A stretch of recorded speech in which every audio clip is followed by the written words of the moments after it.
আল্লাহ আল্লাহ লা ইলাহা ইল্লাহ আল্লাহ আল্লাহ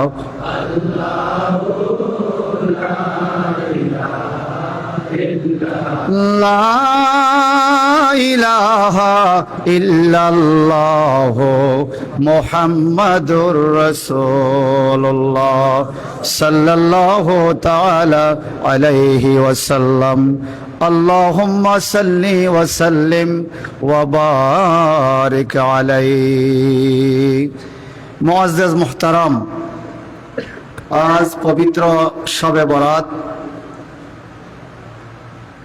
পবিত্র শবে বরাত উদযাপন উপলক্ষে এবং আমাদের প্রাণপ্রিয় মুর্শিদ কেবলা কাইয়ুমে জামান, মুজাদ্দিদে জামান, হাদিয়ে জামান আবু নসর আল্লামা সৈয়দ আবেদ শাহ মুজাদ্দিদি আল মাদানী রাদিয়াল্লাহু তাআলা আনহু এর পবিত্র খোশরোজ শুভ জন্মদিন উপলক্ষে ইমাম রাব্বানী দরবার শরীফের বাইতুল মুকাদ্দাস জামে মসজিদে আজকের মাহফিলে উপস্থিত রয়েছেন আমাদের প্রাণপ্রিয় মুর্শিদ কেবলা ইমাম আহলে সুন্নাহ ইসলামিক ফ্রন্ট বাংলাদেশের মহামান্য চেয়ারম্যান, রাজপথের বীর, খানেকার পীর হুজুর হযরতুল আল্লামা সৈয়দ বাহাদুর শাহ মুজাদ্দিদি আল আবিদি মাদ্দাজিল্লুল আলী বারাকাল্লাহু তাআলা ফি হায়াতিহি। আমি আজকে দোয়া করি আল্লাহ পাক এই শবে বরাতের রাত্রে দোয়া কবুল করুন।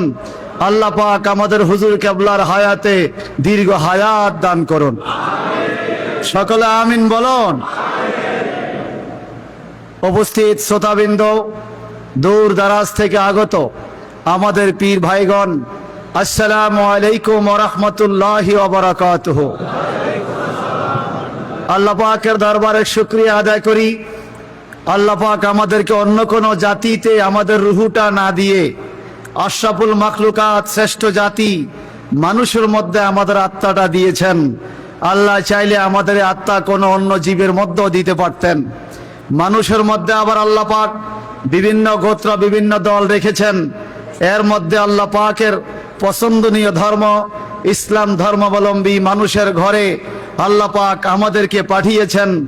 আবার ইসলাম ধর্মাবলম্বী মানুষের মধ্যে 72-73 ফেরকা রয়েছে। এই ফেরকাগুলো জাহান্নামী ফেরকা না ফেলে আল্লাহ পাক আমাদেরকে নাজি বেহেশতি দল আহলুস সুন্নাত ওয়াল জামাতের মধ্যে আল্লাহ পাক আমাদেরকে শামিল হওয়ার তৌফিক দিয়েছেন। আবার আহলুস সুন্নাত ওয়াল জামাত দাবিদারের মধ্যে বিভিন্ন মানুষের নামে বয়াত করানো হয়, যে বয়াতগুলো বেদাত, কোরআনী বায়াত। রসুল পাক সাল্লাল্লাহু আলাইহি সাল্লাম যে বয়াত করাইতেন উম্মতে মুহাম্মদীকে, সে বয়াতে রসুলের মধ্যে আল্লাহ পাক আমাদেরকে শামিল করিয়েছেন। আবার সারা পৃথিবীতে বয়াত রসুল নেই, এর মধ্যে অনেক দরবার রয়েছে, অনেক দরবারে বয়াত রসুল আছে, কিন্তু আওলাদ রসুল নাই। আল্লাহ পাক আমাদেরকে এত দামি জায়গায় বয়াত রসুল করানো এবং আওলাদ রসুলের হাতে বয়াত রসুল নেওয়ার সৌভাগ্য দান করেছেন। সেজন্য শুকরিয়া তান যারা মুসলমান, যারা বুঝতে পেরেছি, যারা বিবেকবান, সবাই উচ্চ আওয়াজে পড়ি আলহামদুলিল্লাহ। অসংখ্য অগণিত দরুদ শরীফ ও সালাতু সালাম পেশ করছি আমার আকা ও মাওলা তাজদারে মদিনা, দুঃখের দুঃখী, ব্যথার ব্যথী, উম্মতের দরদি, দুকুলের সাথী, নূরে মুজাসসাম হুজুরে আকরাম সাইয়্যিদুল আলম শামসুদ্দোহা বদরুদ্দুজা সদরুল উলা নূরুল হুদা মিসবাহুজ্জুলাম শাফিউল উমাম সাইয়্যিদুল আম্বিয়া ওয়াল মুরসালিন জাদ্দাল হাসান ওয়াল হুসাইন সাহেবে কাবা কাউসাইন মাহবুবে রব্বুল মাশরিকাইন শাফিউল মুজনাবিন নবিউল্লাহ নূরুল্লাহ হুজ্জাতুল্লাহ দলিলুল্লাহ বুরহানুল্লাহ রাসূলুল্লাহ হাবিবুল্লাহ মুহাম্মদ মুস্তাফা সাল্লাল্লাহু আলাইহি ওয়াসাল্লামের কদম মোবারকে, যেই নবী বাংলার মানুষকে অনেক ভালোবেসে, অনেক পছন্দ করে, বাংলার মানুষকে সঠিক পথের দিশা দেখানোর জন্য নিজের 40তম আওলাদকে নির্বাচিত করে স্বপ্ন যোগে বাংলাদেশে আমাদের কাছে প্রেরণ করেছেন, আমাদেরকে জান্নাতি রাস্তা নেওয়ার জন্য। ওনারই আওলাদ আমাদের প্রাণপ্রিয় মুর্শিদ কাইয়্যিম জামান মুজাদ্দিদে জামান আওলাদ রাসূল আল্লামা সৈয়দ আহমদ শাহ মুজাদ্দিদি আল মাদানী রাদিয়াল্লাহু তাআলা আনহুকে, এই মুর্শিদ কেবলাকে পেয়ে আমরা অনেক বেশি আনন্দিত, ঠিক কিনা? আমি লম্বা করে কথা বলবো না, আমার প্রাণপ্রিয় মুর্শিদ কেবলা কথা বলবেন। অবশ্য হুজুর কেবলা এই ভারত উপমহাদেশের মানুষের জন্য বড় নেয়ামত, কথা ঠিক কিনা? আহলে সুন্নাত ওয়াল জামাত প্রতিষ্ঠা হয়েছে বলেই আজও শবে বরাতের কথা চলছে। সাংগঠনিক রূপ যদি হুজুর কেবলা না দিতেন, শবে বরাত তো 20 বছর আগের থেকে মানা করতেছে, বন্ধই করে দিত। সরকারি ভাবে চলছে, মারহাবা বলেন। পবিত্র মেরাজুন নবীর মাহফিল, ঈদ মিলাদুন নবীর মাহফিল, আশুরার মাহফিল, উরুস মাহফিল, মিলাদ মাহফিল আহলে সুন্নাত ওয়াল জামাতের আকাবিরগণ আমাদেরকে করে দিয়েছেন। এই আকাবিরদেরকে একত্রিত করে আহলে সুন্নাত ওয়াল জামাত যিনি প্রাতিষ্ঠানিক রূপ বাংলাদেশে দিয়েছেন, তিনি আমাদের মুর্শিদ কেবলা আল্লামা আবুদ শাহ মুজাদ্দিদি আল মাদানী রাদিয়াল্লাহু তাআলা। সিল্লা কোন মারহাবা। আজকে আমি একটা জবাব দিচ্ছি মুর্শিদ কেবলার সম্মুখে, সেটা হলো আজকে ফেসবুকে যখন হুজুর কেবলার খুশখবরের কথা বললাম, এক ভাই আমাকে ফোন করেই বললেন মেসেঞ্জারে, সাহাবায়ে কেরাম রাদিয়াল্লাহু তাআলা আনহু আপনি কেন অবশ্য হুজুর কেবলার নামে রাদিয়াল্লাহু তাআলা আনহু বললেন? তা আমি ওনাকে জবাব দিয়েছি, আবার এখনো শুনুন। রাদিয়াল্লাহু তাআলা আনহু এবং রহমতুল্লাহ আলাইহি এগুলো মুসলমানদের জন্য ব্যবহার হয়। বিশেষ করে শরহে আকায়েদে নাসবি কিতাব যিনি লিখেছেন আল্লামা তাফতাজানি রহমতুল্লাহ আলাইহি, আরো 350 বছর আগের হানাফি মাযহাবের অত্যন্ত প্রসিদ্ধ কিতাব। ওই কিতাবের মধ্যে আহলে সুন্নাত ওয়াল জামাতের আকীদাগুলো উনি বলেছেন, সেখানে কাকে কাকে রহমতুল্লাহ আলাইহি, কাকে কাকে রাদিয়াল্লাহু তাআলা আনহু বলা যাবে। বিশেষ করে বাংলাদেশ মাদ্রাসা শিক্ষা বোর্ডে ফাজলে ক্লাসে হেদায়া কিতাবটা পড়ানো হয়, হানাফি মাযহাবের প্রসিদ্ধ একটি মাসলা মাসাইলের কিতাব। এবং কওমি মাদ্রাসাও হেদায়া ক্লাস, আলাদা একটা ক্লাস রয়েছে। হেদায়া কিতাবের মুসান্নিফ রাইটার ওনার কিতাবে নিজের নামে বলেছেন ক্বালা মুসান্নিফু রাদিয়াল্লাহু তাআলা আনহু, অর্থাৎ যিনি হেদায়া কিতাব লিখেছেন উনি জন্মগ্রহণ করেছেন গত 200 বছর আগে। যদি 200 বছর আগের ব্যক্তিকে নিজে রাদিয়াল্লাহু তাআলা আনহু ফতোয়া দিতে পারে, প্রশ্ন করা হলো কেন? বলে আমি হেদায়া কিতাবটা লিখতে পেরেছি, আল্লাহ পাক আমার উপর রাজি হয়েছে বলে, এই জন্য আমি রাদিয়াল্লাহু তাআলা আনহু মানি। আল্লাহ যার উপর রাজি তাকে রাদিয়াল্লাহু তাআলা আনহু বলা হয়। তবে সাহাবায়ে কেরামের শানে রাদিয়াল্লাহু তাআলা আনহু ব্যবহার এটা সব সময় হয়ে থাকে। বিশেষ করে সাহাবায়ে কেরামের পরে যিনারা বড় বড় আল্লাহ ওয়ালা, বড় বড় বুজুর্গ, মাযহাব তরিকতের মুজাদ্দিদ ইমাম ছিলেন, বড় আলেম ছিলেন এবং বড় পীর মাশায়েখ ছিলেন, ইলমদারি ছিলেন, ওনাদের নামে রাদিয়াল্লাহু তাআলা আনহু ব্যবহার করা যায়। এটা হেদায়া কিতাবের মুসান্নিফ তার প্রমাণ দিয়ে গেছে। এই জন্য আমাদের আবুদ শাহ আল মাদানী হুজুর কেবলার শানে আমরা রাদিয়াল্লাহু তাআলা আনহু ব্যবহার করি। কেন? আমরা দেখেছি 12 মাস 13 মাস পরেও আল্লাহ পাক কতটুকু ওনার উপরে রাজি আর খুশি থাকলে ওনার দেহ মোবারক অক্ষত থাকে। চিল্লা আবার বলুন আল্লাহু আকবার। শুধু উনি নয়, ওনার মুরিদের উপরে আল্লাহ পাক কতটুকু রাজি এবং খুশি থাকলে 27 বছর পরে কুষ্টিয়াতে হুজুর কেবলার মুরিদের লাশ কবরে অক্ষত পাওয়া যায়। এরকম অসংখ্য প্রমাণ আছে, অসংখ্য প্রমাণ আছে। আমার মনে হয় অবশ্য হুজুর কেবলা যত মুরিদ আছে বেশিরভাগ মুরিদের লাশ পৌঁছে নাই। মারহাবা বলেন। উনি আমাদেরকে যে বয়াতে রসুল দিয়ে গেছেন, শবে বরাত শবে কদর আমলগুলো দিয়ে গেছেন, হুজুর কেবলা নিজেও শবে বরাতের আমল করতেন। আল্লাহ পাকের কত দয়া। কোরআনুল কারিমে সূরা দুখানের 4 নম্বর আয়াতে রয়েছে আল্লাহ পাক গুরুত্বপূর্ণ কাজগুলো এই শবে বরাতে করে। গুরুত্বপূর্ণ কাজের মধ্যে আমাদের হাদিয়াতিন মিল্লাত মুজাদ্দিদ জামান আবু নসর আবদ শাহ মুজাদ্দিদি আল মাদানী হুজুর কেবলাকে আমাদের জন্য আল্লাহ পাক শবে বরাতের রাত্রে বাজেট করেছে। কথা বলেন ঠিক কিনা? 1284 হিজরিতে জান্নাতুল বাকিতে, আমাদের এই বরাতের রাত্রে, ভাগ্য রজনীতে আমাদের কপাল কত ভালো। মারহাবা বলেন, আরো জোরে বলুন। আল্লাহ পাক রব্বুল ইজ্জাত এই রাত্রে আল্লাহ পাকের গুরুত্বপূর্ণ কাজগুলো করেন। আম্মা আয়েশা সিদ্দিকা বলেন, মা ফিহা ইয়া রাসূলুল্লাহ, এই রাত্রে আমাদের জন্য কি বাজেট রয়েছে নবীজি গো? আমার নবীজি বললেন, বনি কালব গোত্রের মধ্যে যতগুলো প্রাণী আছে, ছাগল আছে, এই ছাগলগুলোর শরীরে যত পশম আছে তার চাইতে বেশি সংখ্যক পাপী মানুষকে আল্লাহ পাক এই নেসফুন মিন শাবান, শবে বরাতের রাত্রে ক্ষমা করে দেয়। তা আমরা আজকে আল্লাহর কাছে ক্ষমা চাই, আল্লাহ কবুল করুক, আমিন বলেন। সর্বশেষ ছোট্ট একটা কথা বলে আমি হুজুর কেবলাকে দিচ্ছি। আমাদের হুজুর কেবলার খানকা শরীফে তাফসীর রুহুল বয়ান আছে। আমি নিজে আদর্শ হুজুর কেবলার আমলের তাফসীর রুহুল বয়ান খুললাম, 8ম খণ্ড 510 পৃষ্ঠায় হুজুর কেবলা লাল কলম দিয়ে দাগ দিয়ে গেছে। আমি আশ্চর্য হই, একজন মানুষ এতগুলো কিতাব কখন পড়ছে? প্রায় কিতাবের পৃষ্ঠা হুজুর কেবলা হয় ফাতা ভেঙে রাখছে, না হয় কলমের দাগ আছে, চিহ্ন আছে, মানে কোনো পাতা ফরম ছাড়া বাদ নাই, প্রায় কিতাব। মারহাবা বলুন। 510 পৃষ্ঠায় হুজুর কেবলার কলম দিয়ে আঁক। আমি মানি শবে বরাতের দলিল পাওয়া সহজ হয়ে গেছে। তো কোরআনুল কারীমের আয়াত, ইন্না আনজালনাহু ফি লাইলাতিন মুবারাকা, আল্লাহ পাক কোরআন শরীফ লাইলাতুল মুবারাকা দিয়েছে। তো দেখলাম এটা কোন রাত্র? নবীজি বলছেন নেসফুন মিন শাবান, শাবানের রাত্র।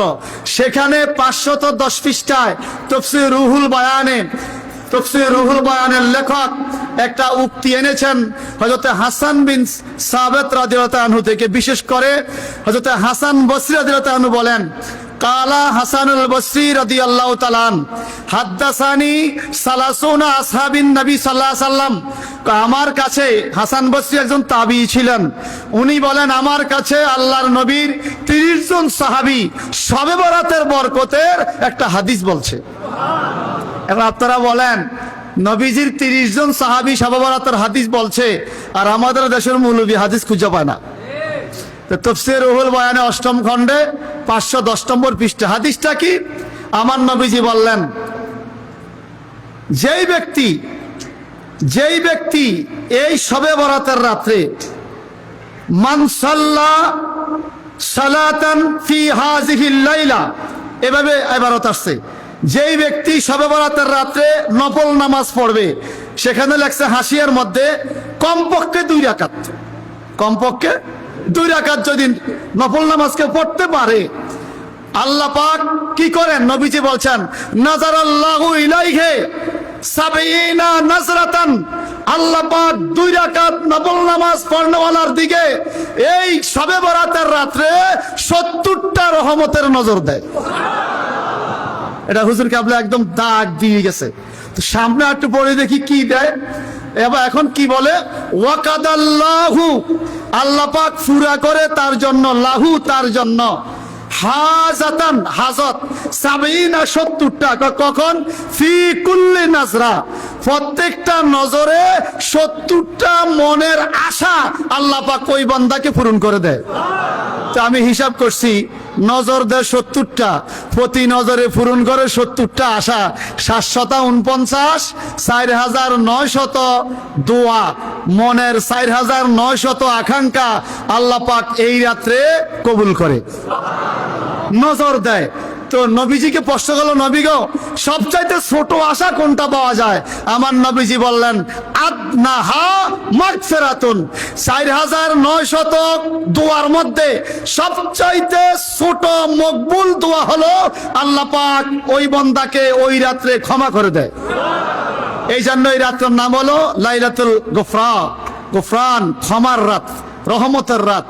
এই রাত্রে আমি আপনাদের কাছে একটা দোয়া চাই, আল্লাহ পাক যেন আমাদেরকে এই রাত্রের দোয়ার উছিলায় আমাদের মুর্শিদ কেবলাকে কত এমপি সাহেব সালাম করে, কত মন্ত্রী দোয়া চায়।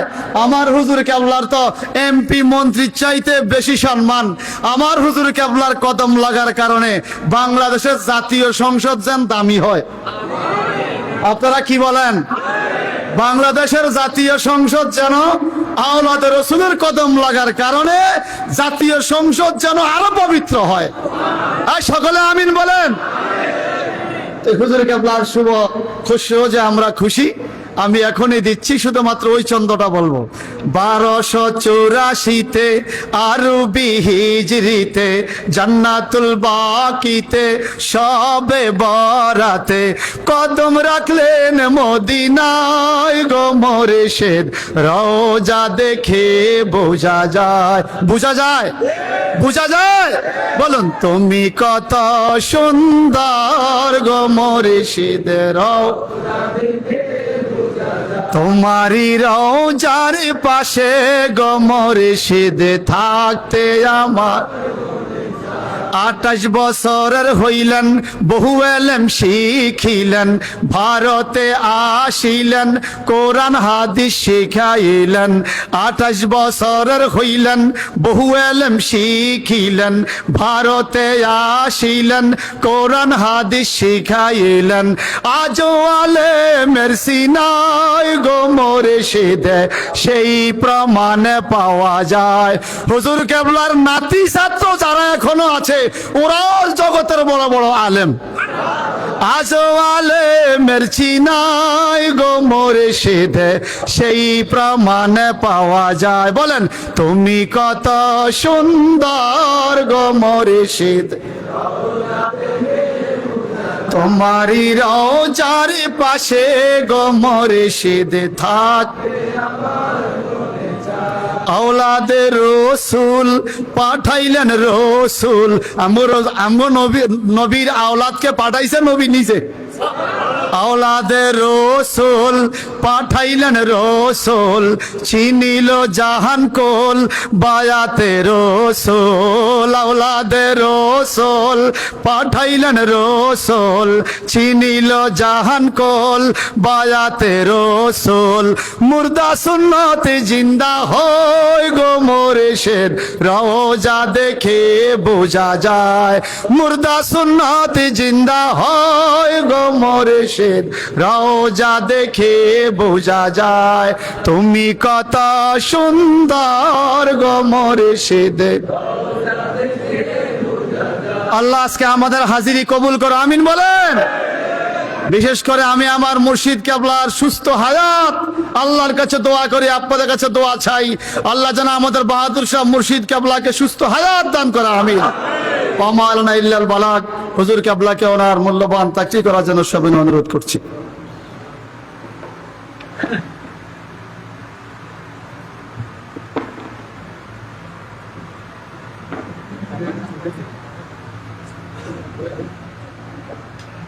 Thank you.